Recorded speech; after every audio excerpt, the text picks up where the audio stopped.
നമസ്കാരം. ക്രേസി കപ്പിൾസിന്റെ പുതിയൊരു വീഡിയോയിലേക്ക് എല്ലാവർക്കും സ്വാഗതം.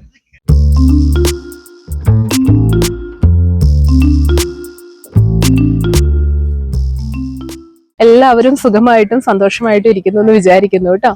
2026 ഫസ്റ്റ് വീഡിയോയിൽ ഒരു കാര്യം പറഞ്ഞിട്ടുണ്ടായിരുന്നു, നമ്മുടെ ആരോഗ്യമാണ് നമ്മുടെ ഉത്തരവാദിത്വം എന്നുള്ളത്. അപ്പൊ അതുകൊണ്ട് തന്നെ സെൽഫ് ലവ് പ്രാക്ടീസ് ചെയ്യാൻ തുടങ്ങിയ പിന്നെയാണ് കേട്ടോ ശരിക്കും പറഞ്ഞ ഈ ഒരു ആരോഗ്യം അല്ലെങ്കിൽ നമ്മുടെ ശരീരം എന്നുള്ളൊരു കാര്യത്തിലേക്കൊക്കെ ഇത്രയും ഒരു പ്രാധാന്യം ഞാൻ കൊടുക്കാൻ തുടങ്ങിയത്. അതിനുശേഷം കുറെ കാര്യങ്ങൾ റെഫർ ചെയ്തു, കുറെ ഡോക്ടേഴ്സിന്റെ അടുത്ത് ചോദിച്ചു, കുറച്ചൊക്കെ അങ്ങനെ എനിക്ക് കിട്ടിയിട്ടുള്ള അറിവുകൾ നിങ്ങളുമായിട്ട് ഷെയർ ചെയ്യണമെന്ന് വിചാരിച്ചിട്ടാണ് ഈ ഒരു വീഡിയോ ഇപ്പൊ ചെയ്യുന്നത്. അപ്പൊ ഈ സെൽഫ് ലവും ലോ ഓഫ് അട്രാക്ഷൻ തമ്മിലുള്ള ബന്ധത്തെക്കുറിച്ചൊക്കെ നേരത്തെ ആകർഷണ നിയമത്തിന്റെ വീഡിയോസ് ചെയ്തിട്ടുണ്ട്. അപ്പൊ അതിൽ കാര്യങ്ങളൊക്കെ പറയുന്നുണ്ട്. നമുക്ക് നമ്മുടെ ആഗ്രഹങ്ങൾ നേടിയെടുക്കാൻ വേണ്ടിയിട്ട് ഞാൻ പറഞ്ഞല്ലോ, എനർജി ലെവൽ എപ്പോഴും ഹൈ ആയിട്ട് മെയിൻറ്റെയിൻ ചെയ്യേണ്ടത് വളരെ ആവശ്യമാണ്. അപ്പൊ സ്വയം സ്നേഹിക്കുക എന്ന് പറഞ്ഞു കഴിയുമ്പോൾ അതിൽ മാനസികമായിട്ടും ശാരീരികമായിട്ടും ഒക്കെയുള്ള ഒരുപാട് ഘടകങ്ങൾ അതിനകത്തുണ്ട്. അതില് മാനസികമായിട്ടുള്ള തലങ്ങളിലേക്കായിരുന്നു കൂടുതലും ഞാൻ ഫോക്കസ് ചെയ്തിരുന്നത്. പക്ഷേ ശാരീരികമായിട്ടുള്ള കാര്യങ്ങളെയൊക്കെ പാടെ അവഗണിച്ചിട്ടുണ്ടായിരുന്നു. പാടേന്നല്ല, പക്ഷെ എന്നാൽ പോലും അതുകൊണ്ട് തന്നെ കുറച്ച് ആരോഗ്യ സംബന്ധമായിട്ടുള്ള കാര്യങ്ങളിൽ നമ്മുടെ ജീവിതശൈലി രോഗങ്ങളൊക്കെ ഒരു ഏജ് കഴിയുമ്പോഴത്തേക്കും നമ്മളെ വേട്ടയാടാനായിട്ട് തുടങ്ങും.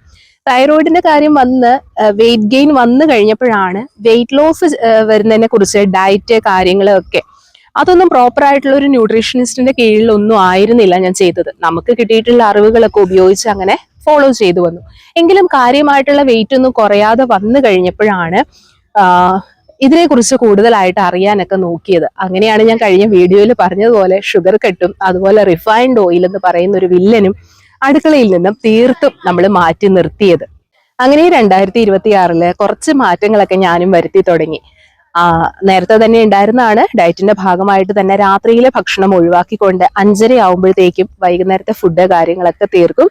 രാവിലെ അതുപോലെ തന്നെ, അതായത് 12 എന്നുള്ളൊരു രീതിയിലായിരുന്നു ഫോളോ ചെയ്തിരുന്നത്. രാവിലെ 7 മണി, പിന്നെ 9 മണി, 11 മണി, 1 മണി, 3 മണി, 5 മണി, 6 നേരമായിട്ട് ചെറിയ ചെറിയ അളവിൽ മാത്രമായിട്ട്, അത് എന്തൊക്കെയാന്നുള്ളത് ഞാൻ ഡീറ്റെയിൽഡ് ആയിട്ട് മറ്റൊരു വീഡിയോയിൽ ഉൾപ്പെടുത്താം കേട്ടോ. അപ്പോൾ അങ്ങനെയുള്ള രീതിയിൽ അത് ക്രമീകരിച്ചു.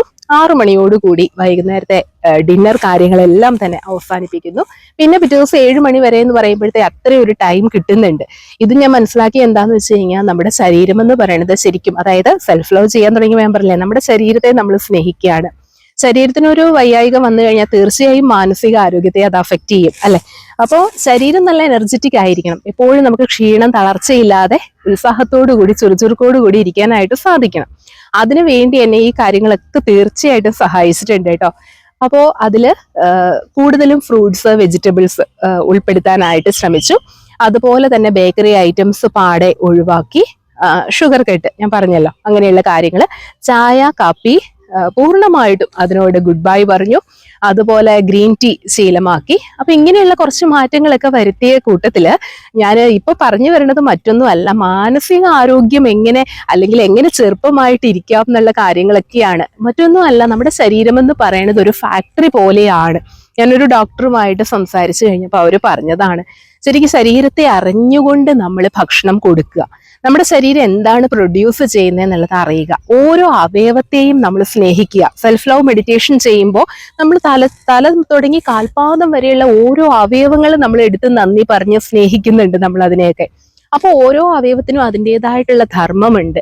ഇത് മനസ്സിലാക്കി കഴിഞ്ഞപ്പോഴാണ് നമ്മുടെ ശരീരം എന്ന് പറയുന്നത് ഒരു ഫാക്ടറി പോലെയാണ് എന്നും, ഫാക്ടറിയിൽ അറിയാലോ ഒരു പ്രൊഡക്ഷൻ ടൈം ഉണ്ടായിരിക്കും, രാവിലെ തുടങ്ങി വൈകിട്ട് വരെ.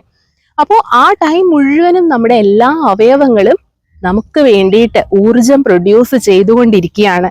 ഈ പ്രൊഡക്ഷൻ എല്ലാം കഴിഞ്ഞതിന് ശേഷം അതിന് വിശ്രമം, അതായത് നമ്മളെപ്പോഴും അടുക്കളയാണെങ്കിലും ഫാക്ടറിയിലൊക്കെ ആണെങ്കിലും ഒരു പ്രൊഡക്ഷൻ നടന്നു കഴിഞ്ഞു കഴിയുമ്പോൾ നമ്മൾ അതിന് ക്ലീനിങ് ആവശ്യമാണ്, അല്ലെ?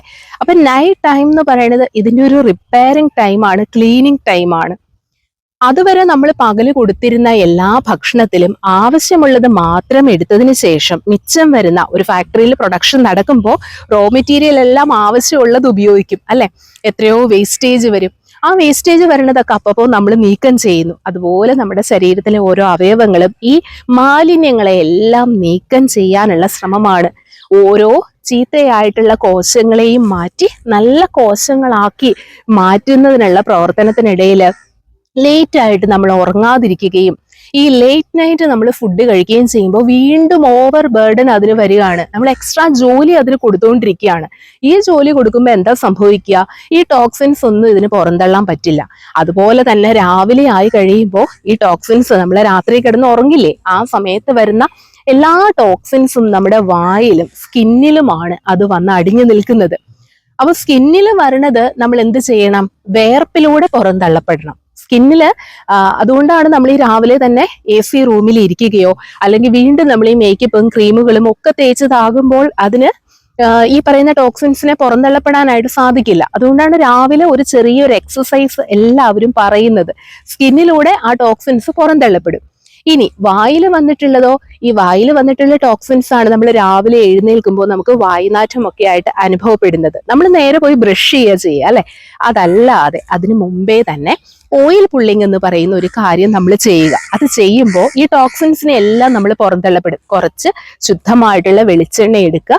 1 സ്പൂൺ വെളിച്ചെണ്ണ എടുത്ത് നമ്മൾ കവിൾ കൊണ്ട് ഉമിനീരുമായിട്ട് അത് അലിയിപ്പിച്ച് മോണയിലും നാവിലും നാവിന്റെ അടിയിലുള്ള ഒരുപാട് എന്താ പറയുന്ന ഞരമ്പുകളൊക്കെ, ഇതെല്ലാം നമ്മുടെ ഇന്റേണൽ ഓർഗൻസുമായിട്ട് കണക്റ്റഡ് ആണ്. അപ്പൊ കുടലിൽ നിന്നും ഒക്കെ ഇത്തരം മാലിന്യങ്ങളെ നീക്കം ചെയ്യാനായിട്ട് ശരീരം തന്നെ കണ്ടെത്തിയിരിക്കുന്ന മാർഗങ്ങളാണ്. ഇത് ഒരു തുള്ളി പോലും അകത്തേക്ക് പോവാതെ നമ്മൾ കവിൾ കൊണ്ടതിന് ശേഷം നമ്മൾ അത് തുപ്പിക്കളയുന്നു. അതിനുശേഷം ചെറു ചൂടുവെള്ളം ഉപയോഗിച്ച് നമ്മുടെ വായ വൃത്തിയാക്കിയിട്ട് വേണം ബ്രഷ് ചെയ്യാനായിട്ട്. ഇങ്ങനെ പ്രകൃതിയിലേക്ക് മടങ്ങുന്ന ഒരു രീതി നമ്മൾ മനസ്സിലാക്കി കഴിഞ്ഞു കഴിഞ്ഞാൽ വെയിറ്റ് ലോസ് എന്ന് പറയുന്നത് സാധ്യമാകും. 73 കിലോയിലേക്ക് പോയിരുന്ന ഞാൻ 3 കിലോ കുറഞ്ഞ് 70 kg വന്നു. അപ്പൊ അതിനു മുമ്പ് എത്രയൊക്കെ ഡയറ്റ് കാര്യങ്ങൾ നോക്കിയിട്ടും 1 കിലോ പോലും കുറയുന്നില്ല. പക്ഷെ ചെറിയ മാറ്റങ്ങൾ ഇതുപോലുള്ളത് ഫുഡിലും കാര്യങ്ങളിലൊക്കെ മാറ്റം വരുത്തി നൈറ്റ് ഫുഡ് ഉപേക്ഷിച്ച് കഴിക്കുന്ന ഭക്ഷണത്തിൽ തന്നെ ഇപ്പൊ ഓരോ ഫുഡ് കഴിക്കുമ്പോഴും ഉണ്ടല്ലോ, നമ്മുടെ ശരീരത്തിന് ഇത് വേണ്ടതാണോ അല്ലയോ എന്ന് മനസ്സിലാക്കി ഓരോ അവയവങ്ങളെ സ്നേഹിക്കുന്നതുകൊണ്ട് അതിന് ഒരുപാട് ജോലിയൊന്നും കൊടുക്കാൻ നമ്മൾ ആഗ്രഹിക്കില്ല. ഓവർ ബേർഡൻ വരാനായിട്ട് ആഗ്രഹിക്കില്ല. അപ്പൊ അതിനനുസരിച്ച് അവർ നല്ല കോശങ്ങളെ നിർമ്മിച്ച് തരികയും ചെയ്യും.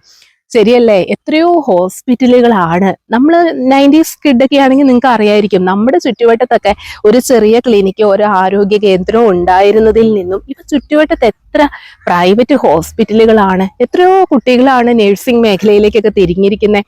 കാരണം എന്താ? കഴിഞ്ഞ ദിവസം ഒരു ഇതിൽ കണ്ടതുപോലെ കേരളം എന്ന് പറയുന്നത് ക്യാൻസർ പേഷ്യൻസിന്റെ ഹബ്ബായി മാറിയിരിക്കുന്നു എന്നുള്ളൊരു കാര്യം ഞാൻ കണ്ടു. ശരിയാണ്. ആലോചിച്ചു കഴിഞ്ഞാൽ ഈ ജീവിതശൈലി രോഗങ്ങൾ എന്ന് നമ്മൾ പറയുന്നതെല്ലാം വലിയ വലിയ രോഗങ്ങളിലേക്കുള്ള ഒരു യാത്രയുടെ തുടക്കം മാത്രമാണ്. ഒരു ശരാശരി മനുഷ്യ ആയുസ് എന്ന് പറയുന്നത് പണ്ട് കാലങ്ങളിൽ നമ്മൾ പറയും 90ഉം 95ഉം വയസ്സായിരുന്ന ആളുകൾ ഉണ്ടെങ്കിൽ ഇന്നതൊക്കെ 60 വയസ്സ് വരെയുള്ളൂ. ആരാണ് നമ്മുടെ ആയുസ്സിനെ തന്നെ കുറയ്ക്കുന്നത്? നമ്മുടെ തന്നെ ജീവിതശൈലി അല്ലെ? അപ്പൊ ശരിക്കും പറഞ്ഞാൽ ഈ ഒരു കാര്യങ്ങളിൽ മാറ്റം വരുത്തി ചിട്ടയായിട്ടുള്ളൊരു ജീവിതം, നമ്മുടെ ശരീരത്തെ സ്നേഹിച്ചുകൊണ്ട് നമ്മുടെ ശരീരത്തിന് ആവശ്യമായത് മാത്രം കൊടുത്തുകൊണ്ട് മുന്നോട്ട് നമ്മൾ ജീവിക്കുകയാണ് എങ്കിൽ അത് ഇനിയുള്ള നമ്മുടെ ഫാമിലിയിലുള്ള കുട്ടികൾക്കുമൊക്കെ നമ്മൾ പറഞ്ഞു കൊടുത്തുകൊണ്ട് നമുക്ക് തന്നെ, അതായത് ഒരുപാട് ലേറ്റ് ആയിട്ട് ഇപ്പോൾ പാശ്ചാത്യ സംസ്കാരമാണല്ലോ നമ്മുടെ ഇവിടെ വന്നിരിക്കുന്നതൊക്കെ, 11 മണി 12 മണിയൊക്കെ ആവുമ്പോൾ പോലും ടൗണില് അൽഫാം മന്തി കടകളൊക്കെ വളരെ സജീവമാണ്. എത്രയോ ആളുകൾ പോയി കഴിക്കരുതെന്നൊന്നുമല്ല, വല്ലപ്പോഴും ആകാം. ആ കഴിക്കുന്നതിന് ബദലായിട്ട് അടുത്ത ദിവസങ്ങളിൽ നമ്മൾ അത് ബേൺ ചെയ്ത് കളഞ്ഞാൽ മതി. എന്ത് ഫുഡും കഴിക്കുന്നതിലല്ല, അത് സ്റ്റോർ ചെയ്യാതിരിക്കുക. അപ്പോൾ അതിൽ പറയുന്ന ഒരു കാര്യം എന്ന് വെച്ചാൽ ഇൻസുലിൻ എന്ന് പറയുന്നത് നമ്മുടെ ശരീരത്തിൽ പ്രൊഡ്യൂസ് ചെയ്യുമ്പോൾ ഈ ആവശ്യമില്ലാത്ത കൊഴുപ്പുകളെയൊക്കെ സ്റ്റോർ ചെയ്ത് വെച്ചിരിക്കുന്ന സ്ഥലങ്ങളുടെ കാവൽക്കാരനാണ് അത്ര ഇൻസുലിൻ എന്ന് പറയുക. അപ്പൊ ഇൻസുലിന്റെ പ്രൊഡക്ഷൻ അവിടെ കുറയുമ്പോഴാണ് ശരിക്കും ഈ പറയുന്ന ശരീരം തന്നെ തേടും. നമ്മളൊരു 12 മണിക്കൂർ ബ്രേക്ക് കൊടുത്തു കഴിയുമ്പോൾ രാവിലെ ആകുമ്പോഴത്തേക്കും ഓരോ അവയവങ്ങളും അവർക്ക് വേണ്ടുന്ന ഫംഗ്ഷൻ ചെയ്യാനായിട്ടുള്ള കാര്യങ്ങൾ അന്വേഷിച്ചുകൊണ്ടിരിക്കും. അതായത് സ്വയം ഭക്ഷിക്കുക എന്ന് പറയുന്ന പോലെ തന്നെ അവയവങ്ങൾ ഓൾറെഡി സ്റ്റോക്ക് ചെയ്ത് വെച്ചിട്ടുള്ള വേണ്ടാത്ത സാധനങ്ങളൊക്കെ എടുത്ത് ഭക്ഷിക്കാൻ തുടങ്ങും. അങ്ങനെ നമ്മുടെ വെയിറ്റ് ലോസ് സാധിക്കും. ഓവറായിട്ട് ഫാറ്റ് അവിടെ ഇവിടെ അടിഞ്ഞു കൂടുന്നതിനെ അത് തടയാനായിട്ട് സഹായിക്കും. നമ്മുടെ ശരീരം കുറച്ചുകൂടി ചെറുപ്പമാകും.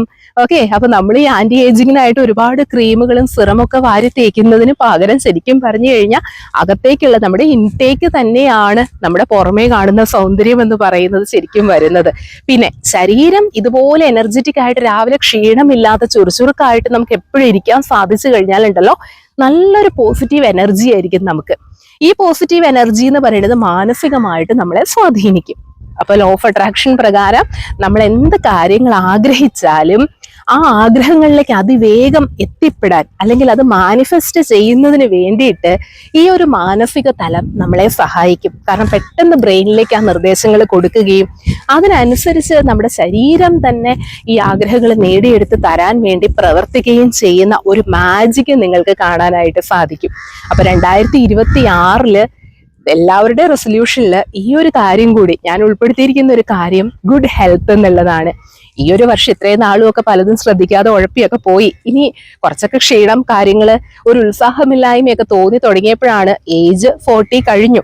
ഇനി ശ്രദ്ധിക്കേണ്ട ഒരു സമയമായല്ലോ എന്ന് കരുതിക്കൊണ്ട് ആരോഗ്യം എന്ന് പറയുന്നതിലേക്ക് ശ്രദ്ധിക്കാനായിട്ട് തുടങ്ങി. അപ്പൊ ഇനിയുള്ള വീഡിയോസിൽ നമുക്ക് ഇങ്ങനെയുള്ള ചെറിയ എനിക്ക് കിട്ടുന്ന ചെറിയ അറിവുകൾ ഞാൻ നിങ്ങൾക്ക് പകർന്നു തരണമെന്ന് മാത്രമേ ഉള്ളൂ കേട്ടോ. അല്ലാതെ ഞാനൊരു മെഡിക്കൽ ഫീൽഡിൽ വർക്ക് ചെയ്യുന്ന ഒന്നുമല്ല, ഒരു ടീച്ചറാണ്.